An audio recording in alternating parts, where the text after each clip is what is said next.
வணக்கம் நண்பர்களே. நடிகர் விஜய் இன்று ஈரோடு பொதுக்கூட்டத்தில் என்ன பேசப் போகிறார் என்பதை அவர் தீர்மானித்து வைத்திருப்பார், அல்லது அவர் கூட இருக்கவங்களாம் சேர்ந்து ஏதாவது கிறுக்கி வச்சுருப்பாங்க. வரலாறு தெரியாதவங்க, எந்த விதமான ஒரு அடிப்படை அரசியல் ஞானம் இல்லாதவங்க எல்லாரும் இது பண்ணுவாங்க. இன்றைக்கி நாஞ்சில் சம்பத் பேசுவாரா, மற்றவங்க பேசுவாங்களா தெரியாது, ஏதோ ஒன்று நடக்க போகுது. ஆனால் மிக முக்கியமாக கவனிக்கப்பட வேண்டியது சிபிஐயினுடைய இறுதிக்கட்ட குற்றப்பத்திரிக்கை. இறுதிக்கட்டம் வந்துடுச்சு விசாரணைக்கு, கரூர் சம்பவத்துக்கு.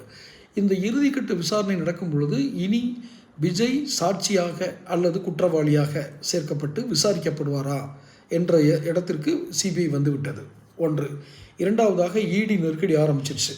புலிப்பட இயக்குனர் டைரக்டர் வந்து விலகி வெளிப்படையாக எல்லாத்தையும் பேசுகிறாரு. ஸோ இந்த நேரத்தில் பாஜகவை, பாரதிய ஜனதா கட்சியை எதிர்த்து கொள்கை எதிரி, குறிப்பாக விஜய் என்ன பேச வேண்டும் என்றால், எந்த கொள்கையை எதிர்க்கிறார், பாஜகவின் எந்த கொள்கையை எதிர்க்கிறார், இவர் விஜயினுடைய நாலேஜுக்கு, விஜயினுடைய அறிவிற்கு எந்த கொள்கை எதிராக இருக்கிறது, எதிராகப்படுகிறது, மன்னிக்கணும், எதிராகப்படுகிறது.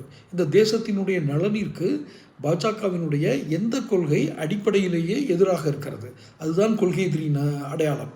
அந்த கொள்கை எதிரி என்ற பாஜகவை இன்று அவர் ஈரோடு கூட்டத்தில் தைரியமாக எதிர்த்து பேச வேண்டும். ரொம்ப குறிப்பாக கவனிச்சுக்கோங்க, தைரியமாக எதிர்த்து பேசணும். ஏன் தைரியமாக அப்படின்னு சொல்கிறேன்னா, ஏற்கனவே நான் முதல்ல சொன்னது தான், சிபிஐனுடைய விசாரணை இன்னும் பாக்கியிருக்கு. இடி நெருக்கடி வர்றதுக்கான வாய்ப்புகள் இருக்குது. ஒன்றும் இடி வச்சவங்க பயமுறுத்தலை. புலிப்படத்துடைய வழக்கு இன்னமும் இருக்குது. நீங்கள் காருக்கு டேக்ஸ் கட்டிட்டீங்கனாலே தெரில. இன்றைக்கி கூட ரேஞ்ச் ஓவர்லாம் வந்துட்டுருக்காரு, கருப்பு கலர் ரேஞ்ச் ஓவர்லாம் வர்றாரு. அவர் என்ன கார் வாங்கினாரு, டேக்ஸ் கட்டினாரா? ஏன்னா வழக்கு நீதிமன்றத்தில் வந்துச்சு. அது கட்டிட்டாரு இல்லை அந்த வழக்கை முடிஞ்சதுன்னா தகவல் சொல்லுங்கள், கமெண்ட் பாக்ஸில் போடுங்க, நான் தெரிஞ்சுக்கிறேன். எனக்கு என்னென்னா, இவர் பாஜகவை தீவிரமாக எதிர்த்து பேசினால் மட்டுமே இவருக்கான கூட்டணி கணக்குகள் மாறும். ஆக இன்றைக்கி இவர் எதை எதிர்த்து பேசுகிறார்? பாரதிய ஜனதாவை எதிர்த்து பேசணுன்றது கூட இல்லை, பேசாமல் தவிர்த்து கூட போயிடலாம், ரெண்டும் நடக்கும்.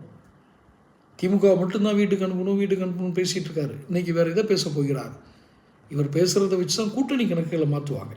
அதனால தான் இன்றைக்கி இவ்வளோ தூரம் இவரை பற்றி பேசுகிறோம். ஸோ தொடர்ந்து பேசுவோம். சேனல் சப்ஸ்கிரைப் பண்ணிக்கோங்க.